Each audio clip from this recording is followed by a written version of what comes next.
시청자 여러분 안녕하세요. 박아름입니다.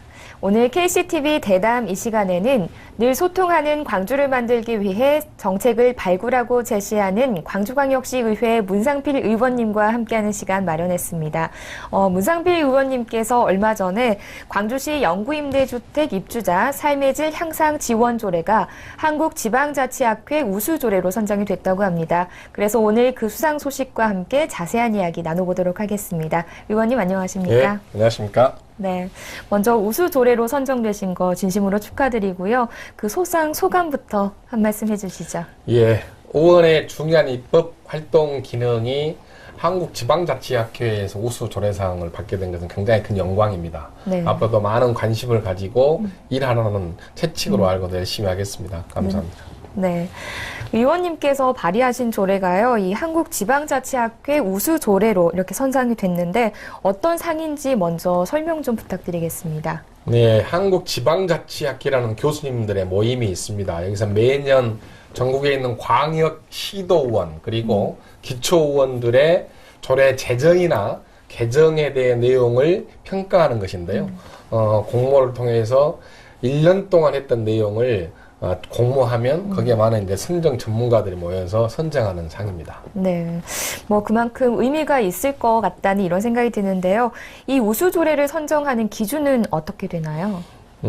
올해 같은 경우에는 복지, 환경, 문화 쪽에 중심을 뒀다는 이야기를 들었습니다. 네. 그런데 거기에 이제 선정위원들은 전국의 유명한 정치학 교수나 행정학 교수들께서 전국에서 광역의원이나 기초의원들이 공모한 조례 내용이나 재정 개정안 내용을 가지고 한 달여간 심사를 하는 것 같습니다. 네. 그래서 좋은 조례를 선정해서 이번에 2월 14일 날 제주도에서 발표를 했습니다. 그래서 네. 수상하게 되었죠. 네, 제주도까지 가셔서 수상을 네. 하셨군요. 네, 의원님께서 대표 발의한 조례가 또 이 전국 지방의회 조례 가운데 우수상을 받았다는 것은 광주시 의회로서도 굉장히 자랑스러운 일이 아닐까 싶습니다.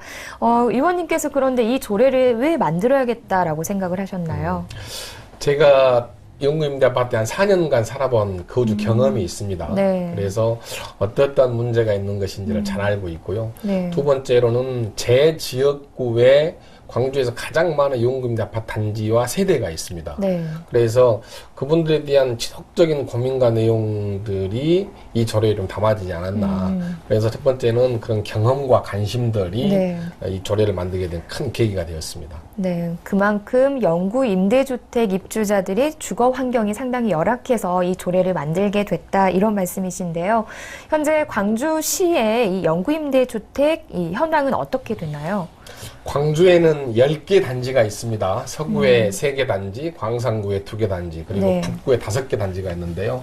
북구에 약 50% 정도가 집중되어 있습니다. 네. 그런데 현재는 14,000세대 정도가 살고 있고요.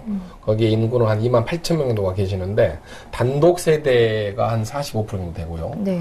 그 중에서도 굉장히 어려우신 궁극적 생활 수급자와 차상위 계층이 대략 72% 정도 거주하고 계십니다. 네. 89년도부터 이 제도가 생겼는데 처음에는 좀 그렇게 덜하고 있는데 지금은 절대적 빈곤층과 상대적 빈곤층이 상당히 많이 거주하는 지역으로 이렇게 내모 있습니다. 네.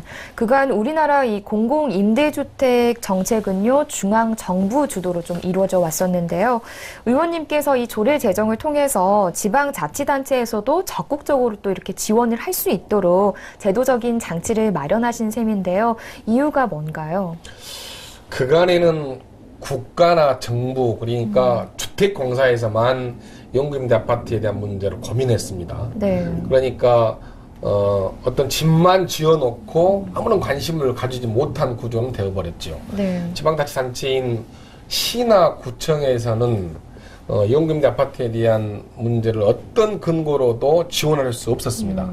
그런데 다행스럽게 영구임대 아파트에 관련된 입주자들의 삶의 질 향상 지원법이라는 법이 생겼습니다. 법이 생긴 이후로 정부에서 최초로 이제 조례로 광주에서 만들어졌는데요.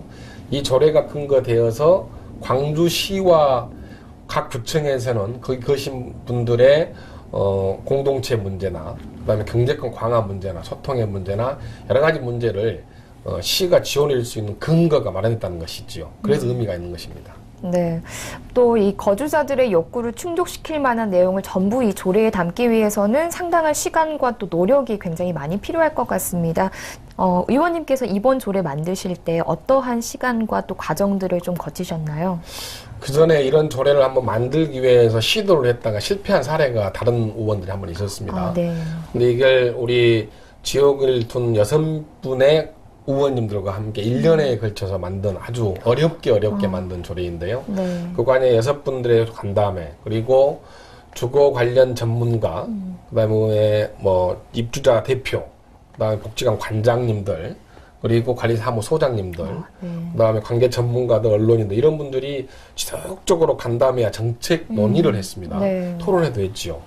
그런 과정에 2001년 6월부터 7월까지는 실태조사를 직접 방문해서 각각 방문해서 어려운 점은 무엇인가를 파악을 했고 네. 그 실태조사한 내용을 가지고 보고회도 했고 그 과정에 보고 내용을 가지고 다시 구역마다 주민들을 찾아가서 설문조사 내용은 이렇습니다. 그런데 혹시 빠진 부분이 있는가를 다시 한번 말씀을 드리고 빠진 부분 다시 종합적으로 토론을 거쳐서 조례가 만들어지는 과정에 상임위를 거치고 본회의를 거쳤기 때문에 굉장히 많은 간담회, 토론회, 그다음에 설문조사, 네. 보고회를 거친 아주 어렵게 만들어진 조례라고 할 수 있습니다. 네. 일반적으로 만들어지는 조례와는 또 그 과정이 사뭇 다른 것 같습니다. 뭐 1년여라는 시간과 또 수혜 당사자들과 관련 기관 전문가들이 모두 참여해서 만들어진 조례이기 때문에요. 그 의미가 굉장히 깊을 것 같습니다. 또 뭐 그런 부분들을 높이 평가받았기 때문에 우수 조례로 선정이 되지 않았을까 싶은데요. 의원님 생각은 어떠신가요? 그렇습니다. 무엇보다 중요한 것은 거기 거주하신 분들의 의견을 어떻게 반영할 것인가에 대한 문제였죠. 네. 거기 계신 분들의 의견을 어떻게 반영할 것인가, 그리고 그 반영을 해서 어떻게 예산을 반영할 것인가, 그리고 그 전문가들을 어떻게 의견을 모아서 의견 하나를 모아낼 것인가 굉장히 중요한 것이죠. 네. 그래서 이것은 지역에 있는 주민들과 잘 소통하고 관계 전문가나 복지관이나 관리사무소와 잘 협력하는 과정 속에서 조례가 만들어지고 이 조례를 만들어서 예산까지 확보해야 될 문제, 또 광주시책까지 만들어야 할 문제이기 때문에 그런 소통과 협력의 거버넌스가 네. 충분히 발휘되었다 이렇게 평가할 수 있을 것 같습니다. 네. 그러면 의원님, 이 조례에는 또 어떠한 내용들이 좀 담겨져 있고요. 이 조례로 인해서 입주자들에게는 또 어떤 지원들이 좀 이루어지나요? 크게 두 가지인데요. 하나는 거기 계신 분들의 삶의 질 향상을 어떻게 할 것인가. 그리고 두 번째는 거기 계신 분들이 자꾸 이렇게 블록화되고 네. 이렇게 낙인 찍히고 하는 문제 어떻게 해결할 것인가에 대한 지역사회 연대 문제를 고민을 많이 했습니다. 네. 그래서 이 첫 번째 문제인 입주자 삶의 질 향상 문제에 있어서는 재정적, 행정적 지원을 어떻게 할 것인가. 그리고 경제적으로 어려운 임대료나 관리비에 대한 지원을 어떻게 할 것인가. 네. 그리고 입주자들의 경제력 강화를 위해서 무엇을 할 것인가에 대한 내용들이 들어가 있습니다. 네. 그리고 지역사회와 연계하기 위한 방법으로는 어떻게 지역사회의 커뮤니티를 구성할 것인가. 또한 공동체를 어떻게 형성할 것인가에 대한 내용들이 포함되어 있다고 할 수 있습니다. 그리고 중요한 청소년과 아동의 건전 육성에 대한 문제를 어떻게 할 것인가 이런 것을 광주시장이 반드시 1년마다 계획을 세우고 그 계획이 잘 실행돼가 안 되고 있는가에 대한 내용들이 점검할 수 있는 시스템이 이번 조례에 담겨져 있습니다. 네. 뭐, 그럼 이 조례 제정 이후에요. 이 광주시에서는 또 어떠한 지원들을 좀 하고 있고 어떤 성과들이 좀 있나요? 아직까지는 1년 정도밖에 되지 않았기 때문에 많은 성과와 조례 내용들이 100% 되고 있지는 않습니다. 아쉬움이 있긴 합니다만 네. 거기 생활하신 분들의 임대보증금을 어려운 경우에는 50% 수준 한해서 한 4년간 무이자로 지원을 한다든가 네. 또한 거주 환경이나 생활 조건을 개선하기 위한 여러 가지 주택 개보수를 한다든가 네. 또한 거기에 거주하시는 정신 상담 관련 알코올 상담 관련 센터가 생긴다든가 생겨 있습니다. 10개가.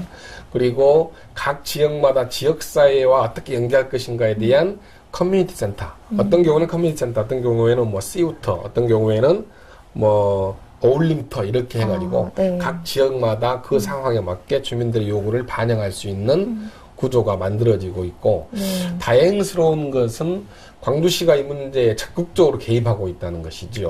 네. 이 조례만 만들어 놓고 시가 아무것도 하지 않으면 무용지물이 되는데 광주시에서는 조례 제정 이후에 다양한 시책들을 내놓고 있고 예산을 투입하고 있어서 상당히 고무적이라고 할 수 있습니다. 네. 의원님 사실 이렇게 대개 보면요. 제정된 조례가 또 유명무실해지는 경우가 좀 있잖아요. 예. 의원님이 발의하신 이 조례는 제정 이후에도 지원이 꾸준히 이루어지고 있어서 참 다행이라 이런 생각이 드는데요. 그만큼 앞으로도 이 조례 내용대로 꾸준한 이 지원이 이루어지는 게 중요할 텐데요. 어떻습니까? 조례는 만드는 것보다 어떻게 잘 시행되는가를 관리하고 감시하고 잘 되게 하는 것이 중요한 문제인데요. 네. 광주시에는 수많은 조례가 있습니다만 100%다 되고 있는 건 별로 없습니다. 네.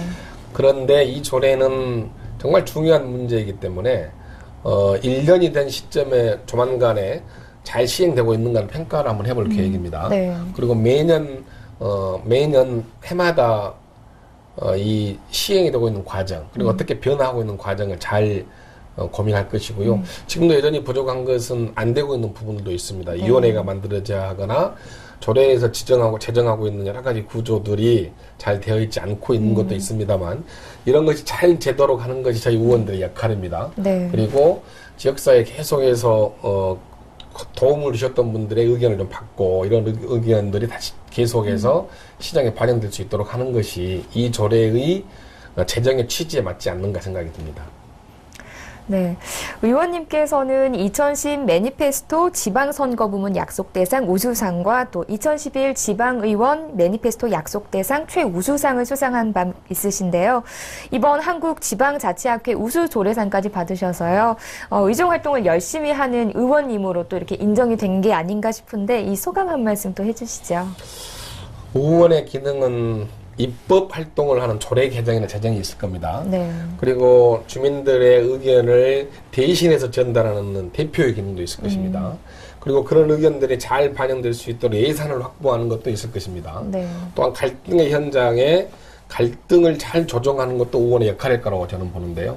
그중에 특히 지역 주민들과 했던 약속을 잘 지켜내는 것이 매니페스토 상이었거든요. 네. 이 상을 인정받아서 우수상과 최우수상을 받았다고 하는 것은 그만큼 제가 정치를 하면서 하려고 했던 약속, 공부하는 의원, 당당한 의원, 비전을 제시한 의원의 역할로서 열심히 노력해야겠다는 사명이 있는 것 같고요. 우수조례상 마찬가지로 입법 활동을 정말 소명 있게 지역 주민들 의견을 대신해서 그 의견을 그대로 조례로 담아내고 하는 것도 상당히 의미 있다고 보는데 이것은 저와 저를 지지했던 주민들과 약속이었기 때문에 지속적으로 그런 고민들은 계속 해나가야 할 것 같습니다. 네, 의원님께서 또 환경복지위원장으로서 특별한 조례들 굉장히 많이 만드셨잖아요. 또 그중에서 기억에 남는 조례 있으시면 말씀 좀 해주시죠. 예. 저소득계층의 건강보험료 지원 조례를 만드는 것이 굉장히 의미 있다고 보는데요. 네. 광주시에는 148만 시민들 중에서 여전히 8만 1,200가구 정도가 만 원의 건강보험료를 낼 수가 없어서 건강보험 혜택을 받지 못하고 네. 또한 수많은 세대가 건강보험료 부담 때문에 병원을 갈 수 없는 처지에 놓여 있습니다. 네. 그래서 이분들에게 구와 시가 일정에게 부담을 해서 건강보험료를 낼 수 없는 수준의 분들에게 만 원을 지원해주는 조례를 만들어서 지금 시행되고 있는데 상당히 힘들게 어렵게 건강보험을 내고 계셨던 분들에게는 큰 도움이 되지 않을까 싶습니다. 네. 의원님께서 또 향후에 계획하고 계시는 조례 제정이 또 있을 것 같습니다. 어떤 것들 좀 계획을 하고 계신가요? 우리는 신문지상을 통해서 많은 소식을 접하고 있는 것 중에 하나가 홀로 사시다가 돌아가신 경우가 있습니다. 네. 그런데 이런 경우에는 일주일 동안, 10일 동안 발견되지 않아서 너무나 쓸쓸하게 돌아가신 분들이 많습니다. 그래서 네.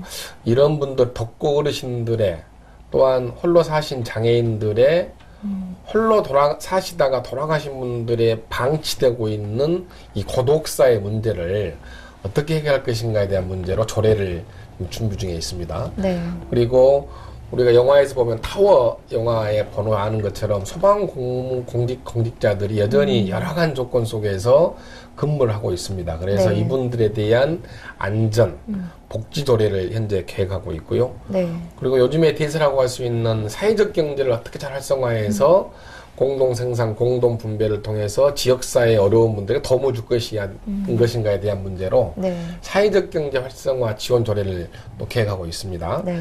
그리고 요즘에는 대기업들이 골목 상권까지 침범해가지고 정말 지역의 슈퍼나 문구사들이 문을 닫는 경우가 굉장히 많습니다. 네. 그래서 이런 문제를 좀 더 적극적으로 해결하기 위해서 출좀 조정 제도라고 이게 네. 있습니다. 그래서 네. 그런 조례를 만들 계획을 가지고 있습니다. 그리고 소방 공무원뿐만 아니라 현장에서 열심히 노력하고 있는 의용 소방대라는 게 있거든요. 네. 이분들이 조례에 근거해서 만들어지는데 여성 대원들이 상당히 좀 수가 적습니다. 그래서 여성 대원들의 수를 좀 늘릴 수 있는 네. 의용 소방대, 여성 소방대 수를 늘리는 조례도 고민하고 네. 있습니다. 네. 이번 우수조례상 수상은 또 의원님의 의욕적이고 열정적인 의정활동의 결과물이 아닐까라는 생각이 듭니다. 앞으로도 의원님의 의정활동 기대해 보겠고요. 마지막으로 어떤 의정활동 또 계획하고 계신가요? 전반기에는 환경복지위원장으로서 이 조례뿐만 아니라 저소득계층의 건강보험료 지원조례도 만들고 네. 또 여러 가지 다양한 활동을 했습니다만 하반기에 시작할 때에는 행정자치위원으로서 캠코 위원장을 했습니다. 그러면서 이 문제를 중지시키는 것도 있고 또 의원으로서 재원조정교부금에 대한 각구에 지원되는 이 재원조정교부금을 광주시가 상당한 논의와 토론을 거쳐서 좀 더 많이 내려가겠다는 것도 성과라고 보는데요. 향후에 행정자치위원으로서 또는 의원으로서 체육 관련이나 문화 관련에 소외계층들이 체육에 소외되지 않고 문화에도 소외되지 않는 그런 고민을 좀 하고 싶고요. 네. 역시 광주 정신은 공동체 정신입니다. 공동체 정신은 5.18 정신입니다. 그래서 네. 이 정신이 잘 구현될 수 있도록 광주시의 사회적 경제를 활성화하는데 초석이 되고 싶은 마음이 있고요. 그 정신은 광주 정신으로 잘 해보고 싶은 욕심들이 있습니다. 네. 의원님께서 이런 정신들을 복합적으로 다 기능화시켜가지고요. 다양한 또 정책 발굴해서 더 나은 광주를 만들어주시기 바랍니다. 오늘 자리해주셔서 감사합니다. 네, 감사합니다. 네, KCTV 대담 이 시간에는 광주시 의회 문상필 의원님과 함께했습니다. 시청해주신 여러분 고맙습니다.